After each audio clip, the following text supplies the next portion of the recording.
힘들고 어려운 상황 속에서도 하나님께 예배하기 위해 이 자리에 나오신 모든 성도님들을 주님의 이름으로 축복합니다.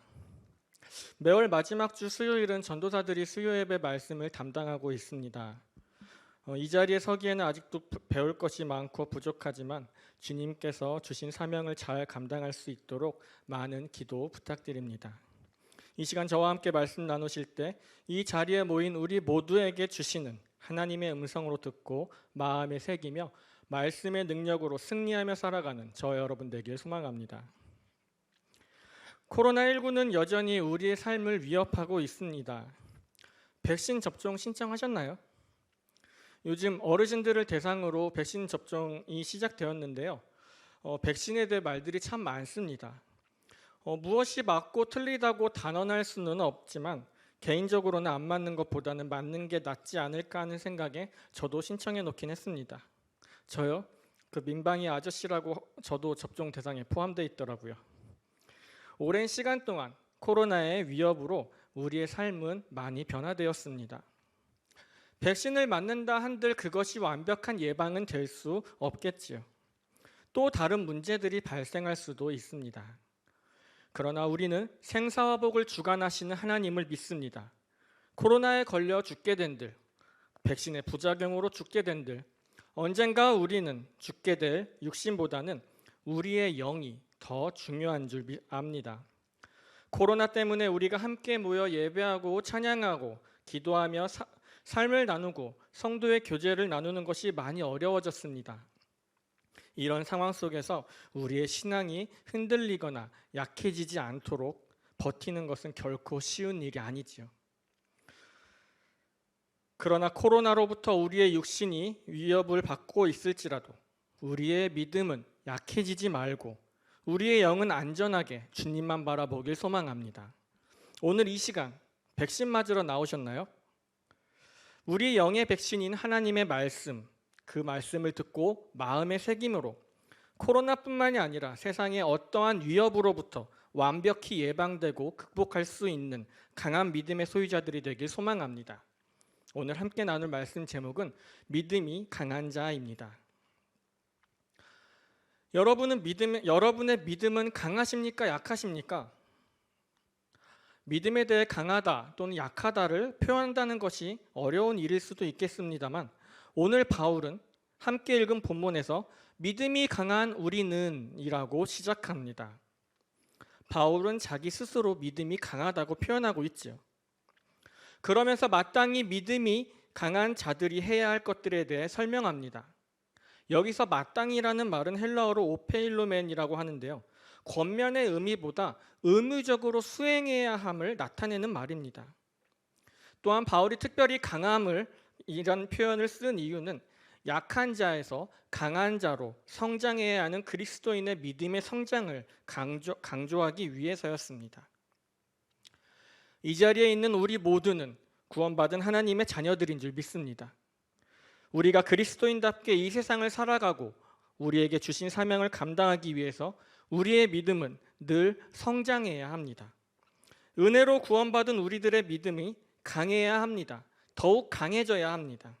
강한 믿음을 통해서 우리가 있는 그 모든 곳에서 우리를 구원하신 하나님의 뜻을 이루어가야 할 의무가 있습니다. 오늘 이 시간 믿음이 강한 자들이 감당해야 할 일들에 대해 말씀을 우리의 믿음에 비추어 보아 우리의 믿음이 약한지 강한지 점검해보고 아직 약하다면 더욱 강하게, 강하다면 강한 믿음으로 삶 속에서 실천하며 온전한 그리스도인의 삶을 살아내는 저와 여러분 되길 소망합니다. 바울이 말하는 믿음이 강한 우리는 어떻게 살아야 할까요? 첫째로 우리는 연약한 자의 약점을 담당해야 합니다. 오늘 본문 1절입니다.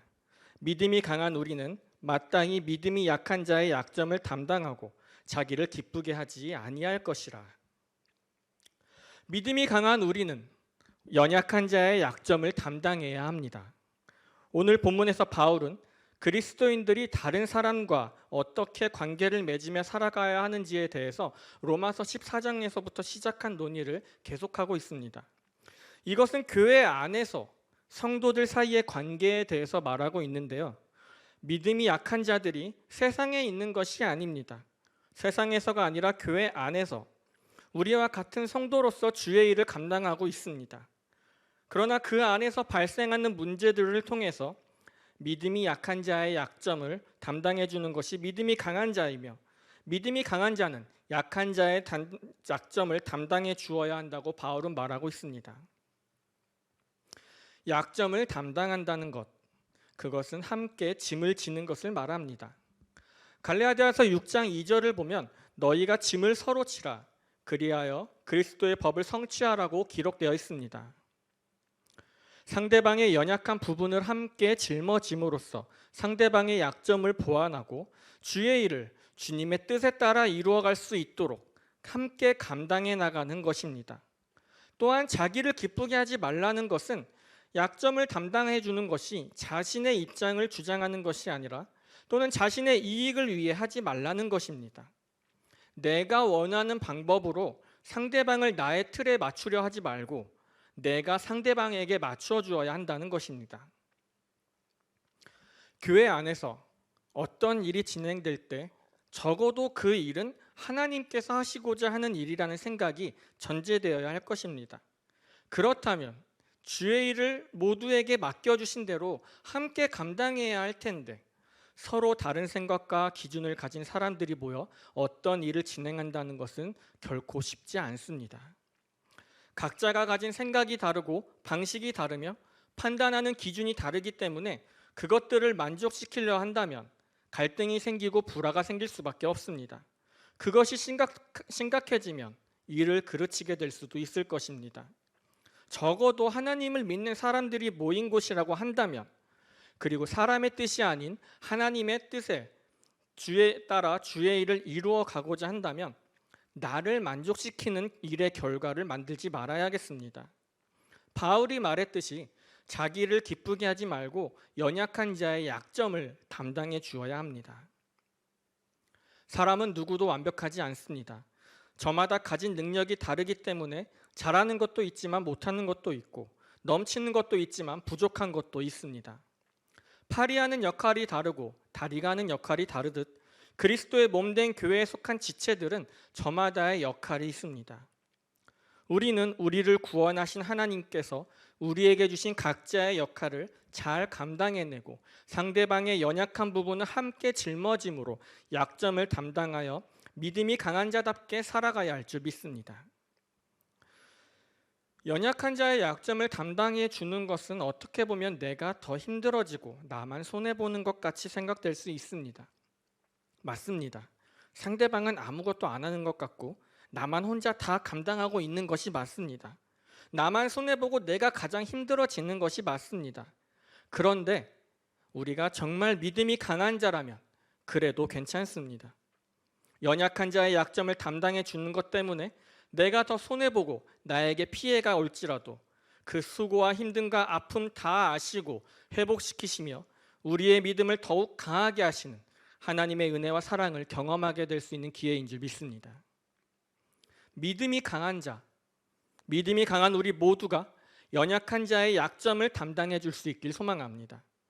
함께하는 신앙 공동체 안에서 연약한 자의 약점을 함께 짊어지고 감당함으로 우리의 믿음이 더욱 강해져 가고 강한 믿음을 삶 속에서 실천하는 저와 여러분 되길 소망합니다.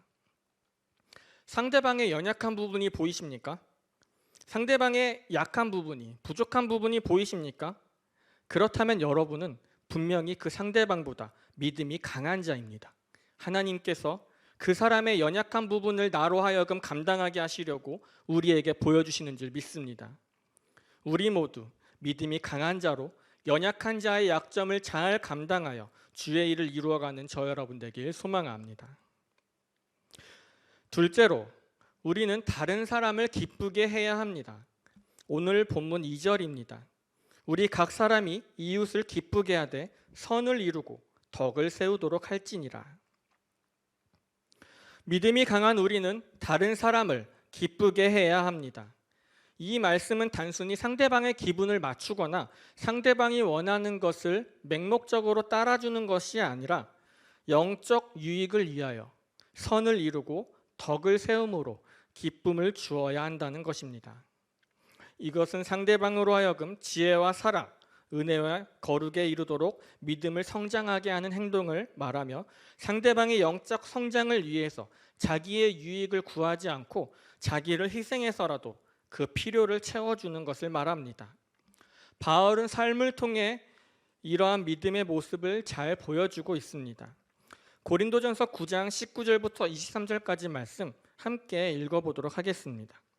고린도전서 9장 19절부터 23절 말씀입니다. 화면 보시면서 함께 읽겠습니다. 내가 모든 사람에게서 자유로우나 스스로 모든 사람에게 종이 된 것은 유대인들에게 내가 유대인과 같이 된 것은 유대인들을 얻고자 함이요 율법 아래 있는 자들에게는 내가 율법 아래 있지 아니하나 율법 아래에 있는 자같이 된 것은 율법 아래 있는 자들을 얻고자 함이요 율법 없는 자에게는 내가 하나님께는 율법 없는 자가 아니요 도리어 그리스도의 율법 아래 있는 자이나 율법 없는 자와 같이 된 것은 율법 없는 자들을 얻고자 함이라. 약한 자들에게 내가 약한 자와 같이 된 것은 약한 자들을 얻고자 함이요 내가 여러 사람에게 여러 모습이 된 것은 아무쪼록 몇 사람이라도 구원하고자 함이니 내가 복음을 위하여 모든 것을 행함은 복음에 참여하고자 함이라. 아멘. 바울은 이렇게 믿음이 강한 자로서 다른 사람을 기쁘게 하는 이유를 설명합니다. 복음을 깨닫고 복음에 참여하기 위해서 자신의 유익을 포기하고 희생해서라도 상대방의 필요를 채워주며 상대방을 얻어 믿음 안에서 기쁘게 할 수 있어야 한다는 것입니다. 이것이 믿음이 강한 자로 복음을 위하여 모든 것을 행하는 바울의 모습입니다. 이어서 오늘 본문 3절에서는 그리스도께서도 자기를 기쁘게 하지 않으셨다고 바울은 말합니다. 주님은 자신을 기쁘게 하지 않고 하나님의 뜻을 따라 행하셨습니다. 예수님이 잡히시기 전 겟세마네에서 기도하실 때 아버지여 만일 할만하시거든 이 잔을 내게서 지나가게 하옵소서 그러나 나의 원대로 마시옵고 아버지의 원대로 하옵소서 라고 기도했던 것을 생각해 보십시오. 자신이 어떻게 될 것을 아셨음에도 자신의 원함을 포기하고 그것이 죽음인 줄 알면서도 하나님의 뜻을 따라 행하셨습니다. 그 결과로 우리가 구원을 받아 하나님의 자녀가 될 수 있었던 것 아닙니까? 온 인류를 구원하기 위해 나를 하나님의 자녀로 삼아주시기 위해 십자가에서 죽으심으로 그 사랑을 보여주셨습니다. 희생, 이것이 진정 믿음이 강한 자의 모습이 아닐까요? 다른 사람을 기쁘게 하는 믿음의 삶이 아닐까 생각합니다. 믿음이 강한 자는 자신의 유익을 포기하면서도 다른 사람을 기쁘게 할 수 있습니다. 그렇게 할 수 있는 믿음을 주셨고 어떻게 해야 하는지 말씀을 통해 보여주셨습니다. 상대방을 얻고 상대방을 성장시키며 오직 주님께 영광 돌리고 주의 일을 온전히 감당하는 신앙 공동체를 이루어 가기 위해서 우리는 다른 사람을 기쁘게 할 수 있어야 합니다. 담임 목사님께서 늘 말씀하시는 섬김, 상대방을 성공시키는 것이 섬김이다. 바울의 삶을 통해서 주님이 보여주신 그 사랑의 섬김을 통해서 우리 또한 다른 사람을 기쁘게 하는 삶을 살아야 하겠습니다. 믿음이 강한 자로 연약한 자의 기쁨이 되어 함께 성장하고 그들의 기쁨이 되는 것, 주님이 우리에게 원하시는 신앙 공동체의 모습이 아닐까요? 우리 모두 다른 사람을 기쁘게 하는 섬김의 삶을 살아가는 저 여러분 되길 소망합니다. 셋째로, 우리는 하나가 되어야 합니다. 오늘 본문 5절과 6절 말씀입니다. 이제 인내와 위로의 하나님이 너희로 그리스도 예수를 본받아 서로 뜻이 같게 하여 주사 한 마음과 한 입으로 하나님 곧 우리 주 예수 그리스도의 아버지께 영광을 돌리게 하려 하노라. 우리는 하나가 되어야 합니다. 예수 그리스도에 속해 있는 각 사람이 그리스도 예수를 본받아 한 뜻을 품어야 하고 한 마음과 한 입으로 하나님 아버지께 영광을 돌려야 합니다. 그런데 중요한 것은 우리의 힘으로 하나가 되려고 노력해서 되는 것이 아니라 인내와 위로의 하나님이 우리를 하나 되게 해주신다는 것입니다. 다시 말해 첫째로 말씀드렸던 우리가 상대방의 약점을 감당하기 위해서는 인내해야 하고, 둘째로 말씀드렸던 다른 사람을 기쁘게 하기 위해 우리의 마음이 상처받을 수도 있지만 그 모든 것에 대한 인내와 위로는 하나님께 있기 때문에 우리가 믿음이 강한 자로 그렇게 믿음을 실천할 때 인내와 위로의 하나님께서 우리를 하나 되게 해주신다는 것입니다. 둘이 한 몸이 되었다고 하는 부부도 마음이 하나가 되지 못한다면 진정한 하나가 될 수 없습니다. 내 뱃속으로 품었다가 낳은 자식도 내 마음과 같지 않습니다. 하물며 전혀 다른, 특히나 유별난 사람들이 모인 공동체가 하나가 될 수 있겠습니까? 세상의 방법으로는, 개인의 능력으로는 불가능합니다. 그러나 오직 예수 그리스도로 가능한 줄 믿습니다. 나는 상대방의 약점을 감당하려고 해도 그것이 가시가 되어 거슬릴 수밖에 없고, 다른 사람을 기쁘게 하기보다는 내가 먼저 상대방의 유익을 위해 희생하기보다는 조금이라도 내가 손해보지 않으려는 모습, 그것이 우리의 모습입니다. 그러나 우리가 상대방을 바라보지 말고 오직 나를 구원하시고 내가 어떻게 해야 믿음으로 살 수 있는지, 내가 어떻게 해야 강한 믿음을 가지고 하나님의 자녀다운 모습으로 받은 사랑을 전하며 살아가야 할지를 몸소 보여주신 그 예수 그리스도의 사랑이 있기 때문에 우리가 하나가 될 수 있습니다.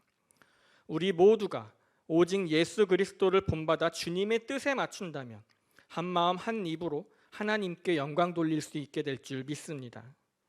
결국 우리가 진정한 하나가 되기 위해서는 예수 그리스도를 본받아야 합니다. 예수님께서 우리에게 보여주신 많은 모습들이 있지만 오늘 말씀과 연결지어 볼 때 우리가 본받아야 할 주님의 모습은 낮아짐, 겸손이 아닐까 생각됩니다. 다른 사람을 기쁘게 하기 위하여 자기의 뜻을 버리고 하나님 아버지의 뜻을 따랐던 예수님의 모습이 희생이라면 그 일을 이루기 위해 이 땅에 육신의 몸으로 오신 것은 겸손입니다. 빌립보서 2장 6절부터 8절 말씀입니다. 그는 근본 하나님의 본체시나 하나님과 동등됨을 취할 것으로 여기지 아니하시고 오히려 자기를 비워 종의 형체를 가지사 사람들과 같이 되셨고 사람의 모양으로 나타나사 자기를 낮추시고 죽기까지 복종하셨으니 곧 십자가에 죽으심이라. 예수님께서는 우리를 위해 우리와 같은 모습으로 자신을 낮추시고 죽기까지 복종하심으로 우리에게 그 사랑을 보여주셨으며 그 사랑 안에서 우리 모두가 하나 되게 하셨습니다. 우리가 진정 예수 그리스도를 믿고 그 사랑을 받은 자들이라면 오직 예수를 본받아 주 안에 있는 모두와 하나 되어 우리를 구원하시고 영광 받으실 하나님의 일들을 이루어가야 하지 않겠습니까? 오직 예수 그리스도를 본받음으로 하나 되는 믿음이 강한 자들이 되길 주님의 이름으로 축복합니다. 오늘 말씀을 정리합니다. 여러분의 믿음은 강하십니까? 누가 이 질문에 자신 있게 대답할 수 있겠습니까? 그렇다면 다시 한번 질문하겠습니다. 강한 믿음을 소유하고 싶으십니까? 아멘. 오늘 바울은 믿음이 강한 자들이 해야 할 일에 대해서 말했습니다. 이것은 곧 우리가 강한 믿음을 소유하기 위해 해야 할 것들에 대한 이야기입니다. 믿음이 강해야 할 수 있는 것들 아니야? 라고 반문하실 수도 있겠습니다. 그렇지만 처음에 말씀드렸듯이 우리의 믿음에 강함과 약함은 없습니다. 모두 하나님께서 우리에게 허락해 주신 동일한 믿음입니다.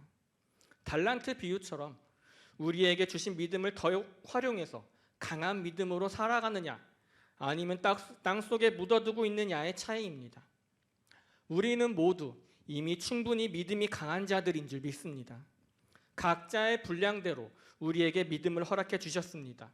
5달란트, 2달란트 받은 자들처럼 믿음의 열매를 맺으시겠습니까? 아니면 1달란트 받은 자처럼 악하고 게으른 종이라고 책망받으시겠습니까? 우리는 강한 믿음을 소유함으로 믿음의 열매를 맺어가는 삶을 살아야 할 줄 믿습니다. 믿음이 강한 우리 모두 연약한 자의 약점을 감당합시다.